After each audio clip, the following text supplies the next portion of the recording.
নমস্কার, কুশল ক্রিয়েটিভের পক্ষ থেকে আজ আবার একটি নতুন গল্প নিয়ে হাজির হলাম। আজ বিভূতিভূষণ বন্দ্যোপাধ্যায়ের লেখা টান। বিভূতিভূষণ বন্দ্যোপাধ্যায় সাহিত্যে এক অবিস্মরণীয় নক্ষত্র। আজ তার গল্প শুনবেন টান। শুরু হচ্ছে বিভূতিভূষণ বন্দ্যোপাধ্যায়ের লেখা গল্প টান।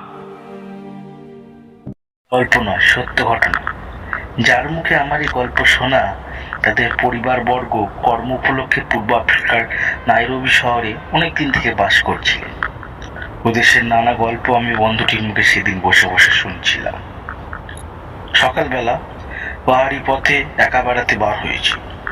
একখানা জিপ গাড়ি দেখি স্টেশন থেকে বেরিয়ে আসছে। আমার বন্ধু প্রণববাবু গাড়িটি চালাচ্ছেন। অনেকদিন দেখিনি প্রণববাবুকে। তিনি কবে এখানে এসেছেন তাও জানি না। আমাদের এদিকের বাজারে মালিয়া মোহন্তির বড় গোলদারি দোকান। তার কাছে জিজ্ঞেস করে জানলাম প্রণববাবু আজ 2 মাস ধরে হোমস্টেল কুটিতে বাস করছে।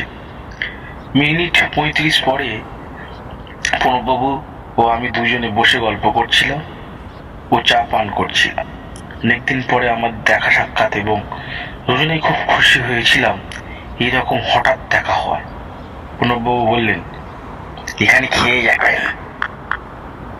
বাড়িতে বলে আসিনি, স্নান হয়, সব ব্যবস্থা হয়ে যাচ্ছে, তাহলে থাকবেন তো? একটা খুব ভালো গল্প বলবো, খেয়ে দিয়ে ওই বুড়ো হর্তুকি তলায় ছাওয়ায় বসে কেমন? ও লাখুপাতিয়া, এখানে এসো, এই বাবুর বাড়ি গিয়ে খবর দিয়ে আসছে। এখানে আর কতদিন আর থাকবেন? বুধবারে চলে যাও। আজ দেখা তো হওয়াতে বড় ভালো হলো। কতদিন দেখা হবে না আবার কে জানে। অথচ আমরা কলকাতাতেই থাকি, ঠিকানা জানাতেই মাংস খান তো খুব নিষিদ্ধ পক্ষের। খুব মধ্যাহ্ন ভোজন খুব ভালোই হলো। এরপর আমরা সেই হর্তুকির তলায় গিয়ে বসি। সামনে পশ্চিম দিকে নদীর ওপারে শৈলশনী ঝিরঝির বাতাস বইছে নদীর দিক থেকে। একদল সাদা বক পার্সেনিকে পেছনে ফেলে মেঘের তলা দিয়ে উড়ে আসছে এদিকে। অনুবাবু বললেন, আপনি আমার জীবনের কথা কিছু কিছু সকালবেলা শুনেছেন। আজ একটি অসাধারণ ঘটনার কথা বল। এই আমার নিজের চোখে দেখা বলেই আপনার কাছে বলবার ইচ্ছেটা প্রবল হয়েছে। আপনি জানেন আমার বাবা ও কাকা উগান্ডা রেলপথ তৈরির সময় থেকে ও দেশে ছিলেন। আমার এক কাকা বেলজিয়ান কঙ্গোতে কমলালেবুর আবাদ করেন। আমার বাবার অনেক আগে থেকে তিনি আছেন সে দেশে। তার 4-5টি ছেলে বিগ গেম হান্টার, লোহার মতো সবই অনর্গল সওয়ালি ভাষা বলতে পারে, সে দেশে নিতিকদের মতোই। এসব কথা গল্পের মতো শোনাচ্ছে নাকি, কিন্তু ঘর বলার লোকের কাছে হয়তো এসব যতই গল্প বলে মনে হোক, আমি জানি বাংলাদেশের লোক কত দূরে দূরে ছড়িয়ে আছে। পৈতৃক বাসভূমি বলাগড়ের কাছে শিমুলিয়া। 10 বছর বয়সে আমি প্রথম নাইরোবি যাই। ভিক্টোরিয়া নাঞ্জা হ্রদের তীরবর্তী কাম্পালা নামক ছোট শহরে সীতানাথ বন্দ্যোপাধ্যায় বলে একজন ভদ্রলোক স্কুল মাস্টারি করতেন। সে সময় আমাদের পরিবারের সঙ্গে তার খুব ঘনিষ্ঠতা ছিল। সে সময় তিনি বিবাহ করেননি। ছুটি ছাড়াতে নাইরোবিতে আমাদের বাসায় এসে বসতেন। তিনি দিন কত কামাই ইংরেজি পড়াবার ভারও নিয়েছিলেন। সে সময় ওদেশের জিনিসপত্র খুব সস্তা ছিল। মাংস, দুধ, মাখন, কফি যথেষ্ট পাওয়া যেত। সমগ্র নাইরোবিতে 3 ঘর বাঙালি পরিবার ছিল। সকলেই উগান্ডা রেলের কর্মচারী। আর একজন ছিল খ্রিস্টান ধর্ম প্রচার করবার কাজে কি এক মিশন কর্তৃক প্রেরিত। মাঝে মাঝে নাইরোবিতে থাকতো, মাঝে মাঝে তুলপল্লী অঞ্চলে চলে যেত। আমি 15 বছর একাধিক্রমে নাইরোবিতে ছিলাম বাবা মার সঙ্গে। ওখানকার জীবন খুব ভালোই কেটেছিল। জীবনযাত্রা ছিল সম্পূর্ণ নিরুদ্বেগ। জিনিসপত্র ছিল সস্তা। কত নতুন স্বপ্ন দেখেছি তখন অল্প বয়সে। একবার আমার খুড়তুতো ভাই অতুল এসে বেলজিয়ান কঙ্গোর জীবনের এক অপূর্ব ছবি আমার চোখের সামনে ধরল। সেই আমার তরুণ বয়সে বাবাকে বললাম, কাকার কমলালেবুর আবাদে গিয়ে কাজ করবো, হাতিসিংহ শিকার করবো, গল্পের বইয়ের নায়কের মতো দুর্দান্ত অ্যাডভেঞ্চার পূর্ণ মুক্ত জীবনানন্দ আর সাঁতার করবো। আমি বললাম, তখন আপনার বয়স কত? 17 বছর। লেখাপড়া কামপালা সেই মাস্টার সীতানাথ বাড়িকে ইংরেজি পড়াতেন, আর স্টেশন মাস্টার টেশন সাহেবের মেমের কাছে অঙ্ক কষতাম। আমার বড় ভালোবাসতেন টেশন সাহেবের স্ত্রী। তার এক ছেলে ছিল প্রায় আমার বয়সী। একটা ইয়ার গান নিয়ে তার সঙ্গে খেলা করতাম। শিকারের চোখ ছিল আমার তারও। নাইরোবির বাইরে তখন বিস্তীর্ণ প্রান্তরে কণ্টক ও সিমসা গাছের বনে জেব্রা, সিংহ, জিরাফ পাখির দল বিচরণ করত, এখনো করে। আমরা কতবার এইসব অঞ্চলে যেতাম বন্য জন্তু শিকারের জন্য। একবার একদল সিংহের সামনে পড়েছিলাম। তার মধ্যে এক গর্ভবতী সিংহী ছিল। সে আমাদের প্রায় চোখের সামনে একটা ঝোপের আড়ালে 3-4টি শাবক প্রস্রাব করেছিল। সুতরাং লেখাপড়া সেখানে তেমন হয়নি। আপনি ডাক্তার হয়েছেন, কোথায় পড়াশোনা করেন? সে অনেক পরে কলকাতায় ডাক্তারি পড়ি। কত বছর বয়সে কলকাতায় আসেন? 25 বছর বয়সে। কত বছর বয়সে ডাক্তারি পড়লেন? পাস করেছিলেন? হোমিওপ্যাথিক কলেজে পড়ি। মাত্র 3 বছরের কোর্স ছিল তখন। তাতেই যথেষ্ট রোজগার করেছি বা এখনো করছি। ভাগ্যটা ভালো আপনার।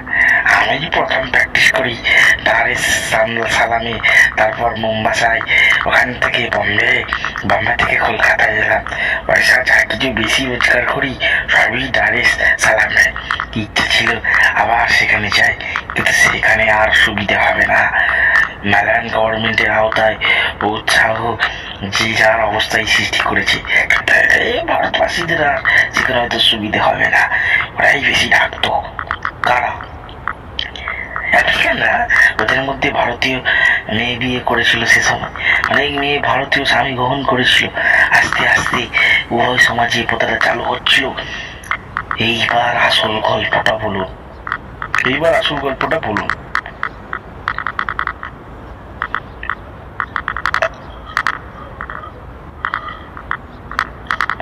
বেলা গিয়েছে, বাকিটুকু অতি অল্প, কিন্তু ভারী অদ্ভুত।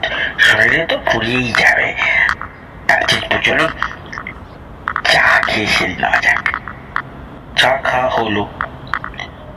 ওবেলাও যাতে আমি থাকি সেজন্য প্রণববাবু তার স্ত্রী পিড়াপিড়ি করতে লাগলেন। এবেলা নাকি ভালো করে খাওয়ানো হলো না।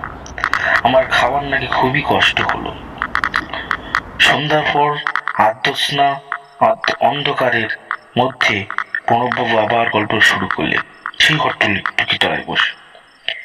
এইবার যে কথাটা বলবো সেটা ভালো করে বুঝতে হলে আমার মামার বাড়ির ইতিহাস আপনার কিছু জানা দরকার। আমার দাদা মশাই গোবিন্দ ঘোষাল সিপাহী বিদ্রোহের সময় হায়দ্রাবাদ মিলিটারি অ্যাকাউন্টের কাজ করতেন। তার 2 বিবাহ। আমার দিদিমাকে তিনি বিবাহ করেন যখন তার বড় ছেলের বয়স 30 বছর।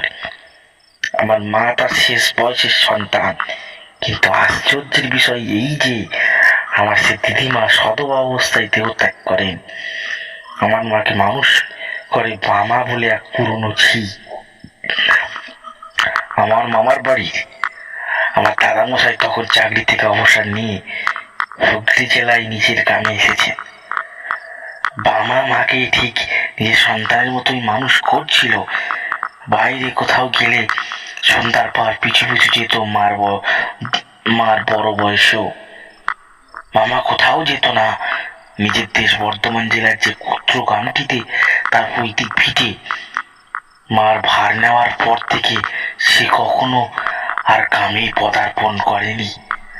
আমার মা যখন বিয়ের কোণে সেজে আমাদের বাড়িতে এসেছিলেন, মামা তখন মার সঙ্গে ও বাড়িও চলে আসে এবং মাঝে মাঝে দেশে চলে গেলেও প্রায় তারই জামাই বাড়ি এসেই থাকতো। মা বলতেন, এখানেই থাকো না কেন বামা? সে বলতো, না খেদি। মায়ের ডাক নাম। জামাই বাড়ি থাকতে আছে, লজ্জার কথা। সে কিন্তু মাকে ছেড়ে বেশি দিন থাকতে পারতো না। কিছুদিন পর প্রায়ই আসতো।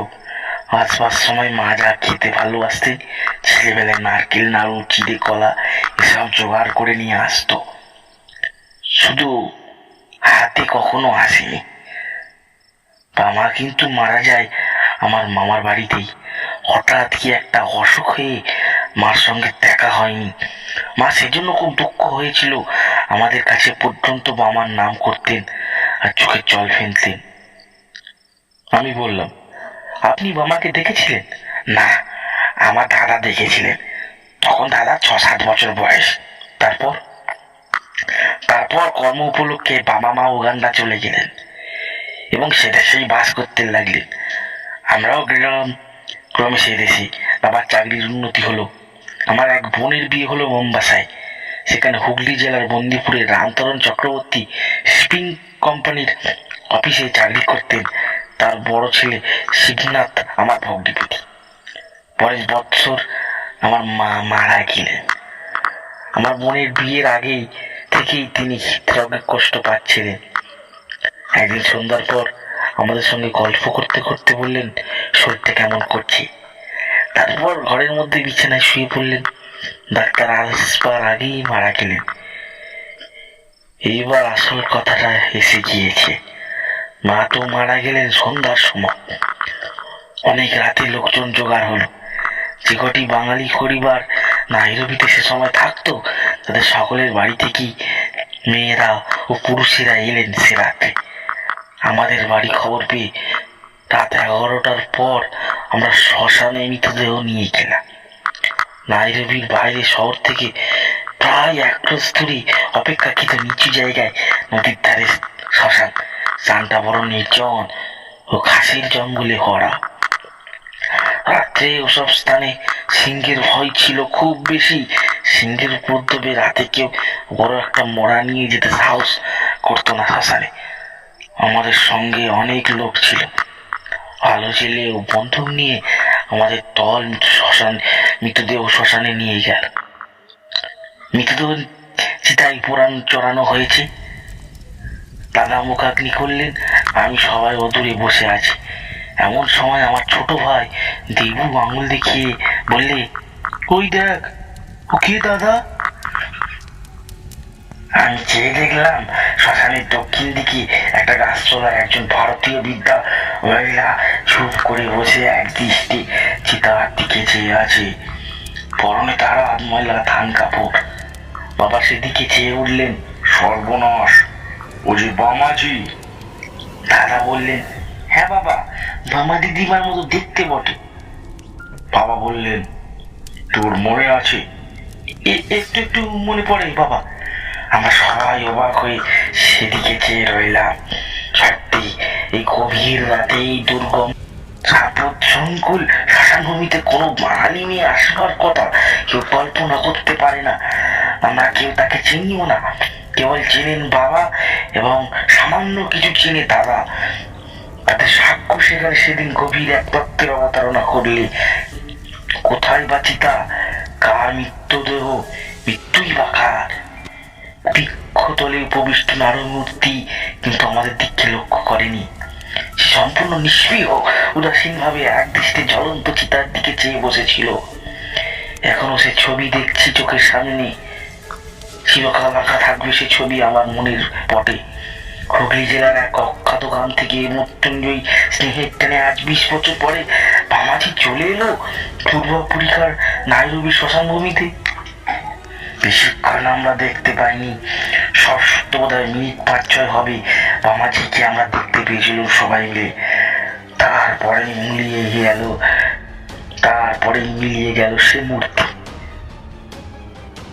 আমরা বেশি কিছু কথা বলিনি। এরপর দাহ কার্য শেষ করতে করতে সকাল হয়ে গেল।